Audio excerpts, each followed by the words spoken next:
მწვანე მომავალი დღეს გამწვანების კამპანია დაიწყო. მიზანი ჯანსაღი გარემოს პოპულარიზაცია. საქართველოს მთავრობის მიერ შემუშავებული გამწვანების პროგრამის მიხედვით ქვეყნის მასშტაბით უნდა გარგონ მილიონი ხე. კამპანიის ფარგლებში პირველი გასამწვანებელი ტერიტორია თბილისი მარნეულის ცენტრალურ გზატკეცილზე შეირჩა. ხეების დარგვის ცერემონიაში საქართველოს პრემიერ-მინისტრმა მონაწილეობა ვაჟიშვილთან ერთად მიიღო.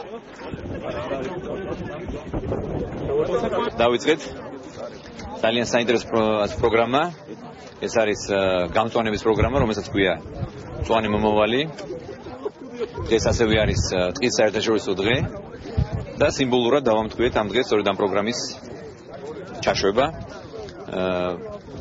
მე მინდა გითხრათ, რომ წლების განმავლობაში სამწუხაროდ ტყეს არ ექცეოდა ყურადღება და ეს მართლაც მეჩნია, რომ ეს არის პირველ რიგში ჩვენი მოვალეობა. მე მინდა ვისარგებლო შემთხვევით და მოუწოდოთ თითოეულ მოქალაქეს. აუცილებელია ამ პროგრამაში მონაწილეობის მიღება. ჩვენ გვინდა რომ წელს როგორც მინიმუმ 9 მილიონი, მაგრამ სულს რომ გავზრდოთ მილიონამდე ხე დავრგოთ.